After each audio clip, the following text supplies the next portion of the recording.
Iga Swiatek is rocking the tennis world. She just bagged her second straight WTA Player of the Year award, following in the footsteps of the legendary Serena Williams. This Polish powerhouse not only nailed her third French Open win this summer, but also aced the China Open and WTA Finals.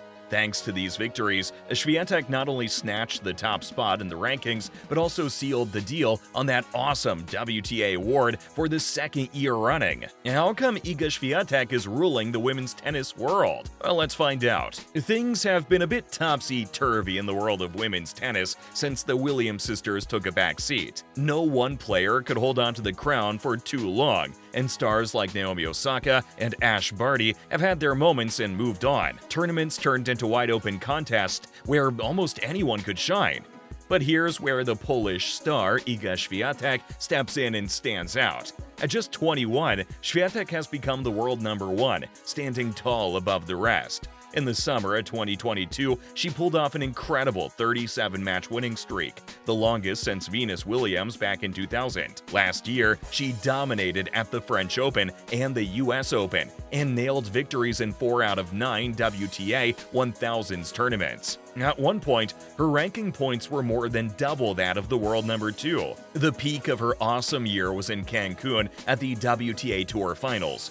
Wind, rain, a crazy court, nothing fazed her. She dominated, finishing the year with a 6-1, 6-0 win over Jessica Pegula in the final. That victory snatched back the number 1 ranking from Aryna Sabalenka, who had it briefly after the US Open. Players like Sabalenka, Pegula, Coco Gauff, Ons Jabeur, and Marketa Vondrousova couldn't handle the new and improved Swiatek. She looked calmer, more patient, and deadly with her shots. Whether it's the powerful cross-court forehand, the bouncy loop that catches opponents off guard, or the fierce shot down the line, each one comes with a confidence we didn't see earlier in the year. The Swiatek we see now feels like a different player compared to the vulnerable champion who grappled with the weight of her position at the beginning of the season. When she landed in Australia for the first Grand Slam of the year, uncertainty loomed over how to wield the number 1 ranking effectively. The Australian Open threw her a curveball with a tough loss in the 4th round against Elena Rybakina.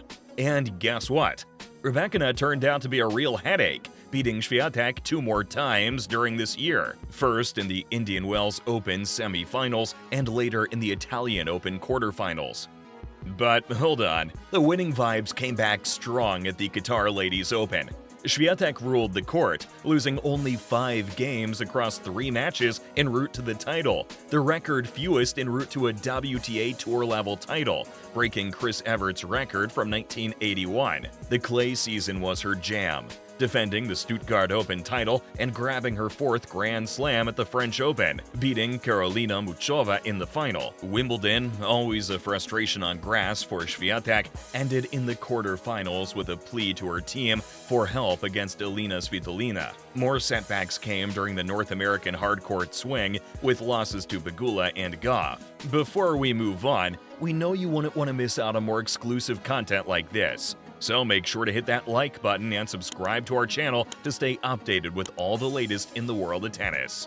The US Open threw a curveball with a 4th round loss against Yelena Ostapenko, putting an end to her 75-week reign as world number 1. But hey, that 75 weeks stands as the 3rd longest in the Open era for a first-time top-ranked player, just behind legends Steffi Graf and Martina Hingis. Swiatek admitted she tried not to think too much about the number, but that just made her think about it more. She described her season as tough and intense. The early US Open exit, she hoped, would give her a chance to reset. And it did. She bounced back, snatching the China Open title and rocking the WTA Finals. Here's where it gets epic. She won the whole thing without dropping a set, a feat last seen with Serena Williams in 2012. Throughout the tournament, Swiatek only lost 20 games, making it the least since the round-robin format came back in 2003. She even set new records for the fewest games lost in a final, breaking records held by legends like Martina Navratilova and Kim Clijsters. In the final, she lost just 1 game. Talk about a boss move. This massive victory not only snatched back her #1 ranking, but also locked her in the year-end #1 spot for the second time in a row. What a way to wrap up an incredible season! So what's the magic behind Swiatek's awesome game? A big part of it is her super skills in serving and breaking the opponent's serve. Let me break it down for you. Holding is winning your own service game, and breaking is outplaying your opponent's serve. Guys in the men's tour, ATP, usually hold serve more, but in the women's game, where some players serve over 100 miles per hour, being a serving ace is a big deal. If a player can rock at holding serve and breaking here and there, they pretty much control the match. Now, here comes Iga, standing out for rocking both her serve and returns.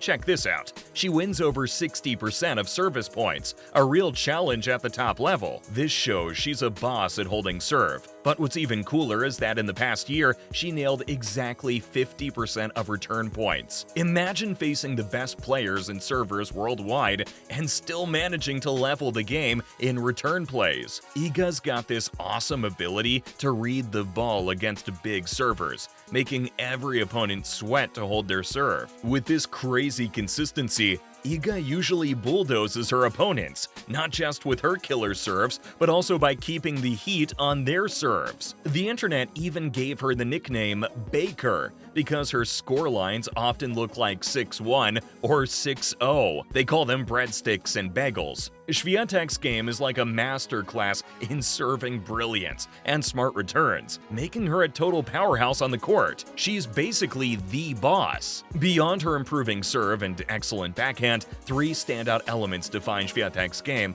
and set her apart from her rivals. First, there's her forehand. It's like a powerhouse. She smashes the ball with crazy power and spin, totally overwhelming her opponents. And sometimes, she even hits faster and spins more than even the guys in the game. Then, there's her amazing athleticism. She can turn things around in a flash, going from a defensive position to winning points in the blink of an eye. It's like watching magic on the court. The third thing is her mental game. Tennis isn't just about hitting balls. It's also a mind game, especially for the ladies, where a shaky start can mean you're halfway to losing in just 20 minutes. Swiatek is like a master at individual points, solving problems on the fly. She's even got a full-time sports psychologist on her team. And guess what?